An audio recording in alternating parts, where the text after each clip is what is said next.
اگه میخوای این سوال رو بگیرید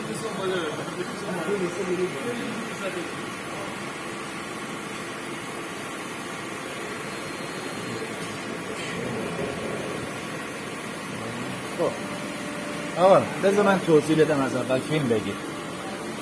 یه موقعی میبینی یه ابزاری شکست، ابزاری بجز ابزار مرجع. ابزار مرجع وقتی بشکنه بایستی تمامی ابزارها رو زداشو بگیری.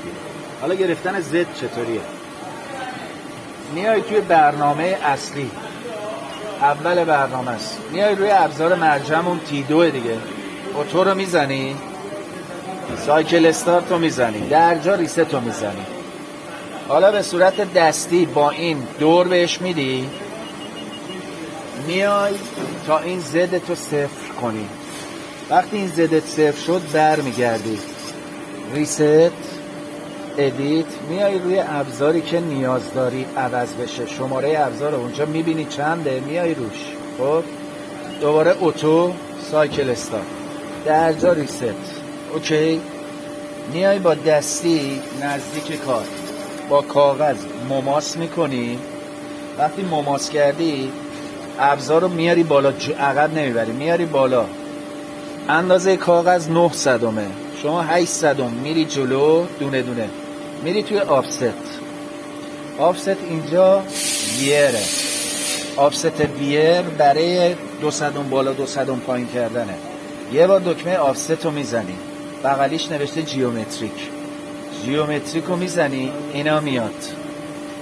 میری شماره‌ای که ابزارته 9، میری روی قسمت زدش، چون زد رو میخوای بزنی، ایکس ما به هم نریخته.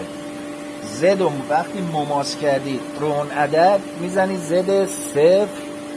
وقتی زدی مثلا زد صفر، ببین وقتی تو اینجا عدد وارد کنی اینجاها اینا میاد، قبل از اینکه عدد وارد کنی نمیاد. خب ببین هیچی نمیاد، ولی وقتی عدد رو که وارد میکنی اینجا میاد.